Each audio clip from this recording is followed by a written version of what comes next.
L'important n'est pas la récompense, mais le labeur amenant la réussite. Cette pensée a du vrai, mais ce qui motive nos actions est souvent le prix, quelle qu'en soit la nature, nous attendant au bout de l'effort. Et de prix, il est difficile d'en trouver de plus prestigieux que les prix Nobel. Auréolés de gloire, ils sont une référence engendrée par un homme dont la foi utopiste en ses congénères le poussa à un des plus grands actes de générosité de notre histoire.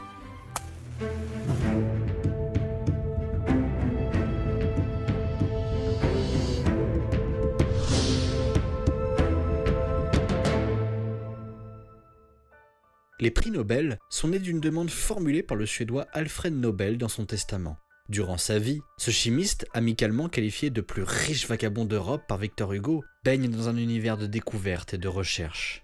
Principalement, il tourne son attention sur l'étude de la nitroglycérine, une substance instable et explosive. Cherchant à la produire de manière industrielle, il stoppe sa production lorsque son usine disparaît dans une immense gerbe de flammes et emporte avec elle son frère, ainsi que 4 de ses collaborateurs.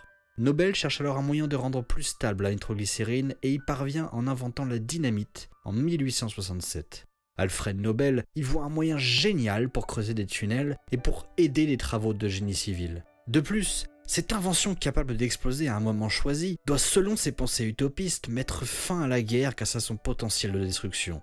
Il n'en sera rien, et plus le chercheur s'approche de la fin de sa vie, plus il accepte cette vérité.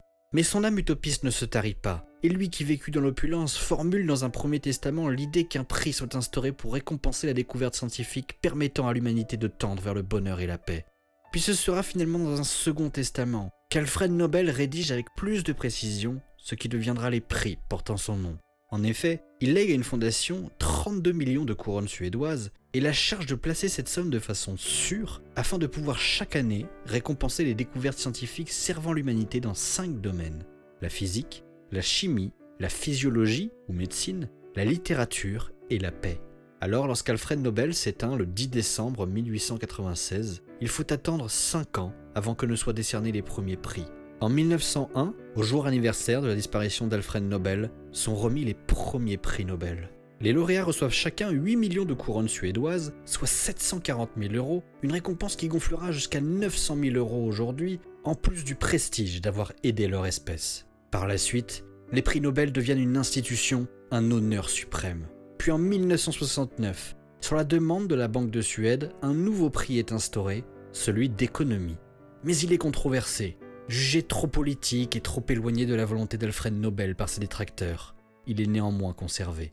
Mais la décision est prise de ne plus ajouter de nouvelles catégories, bien que des discussions soient en cours pour ajouter un prix environnemental ou écologique. Aujourd'hui encore, une cohabitation paisible entre les membres de notre espèce reste malheureusement de l'ordre de l'utopie. Les conflits n'ont pas encore cessé et ne tendent pour l'instant pas à disparaître. Mais comme Alfred Nobel, permettons-nous de rêver à un monde meilleur, avant de nous atteler à le bâtir, car seule notre sueur permettra de noyer les rancœurs. Et qui sait, peut-être qu'un jour, un prix vous sera décerné. Merci à tous d'avoir suivi notre vidéo. Les sources sont dans la description pour ceux qui veulent approfondir le sujet. N'oubliez pas de mettre un pouce bleu et de vous abonner si la vidéo vous a plu. À bientôt!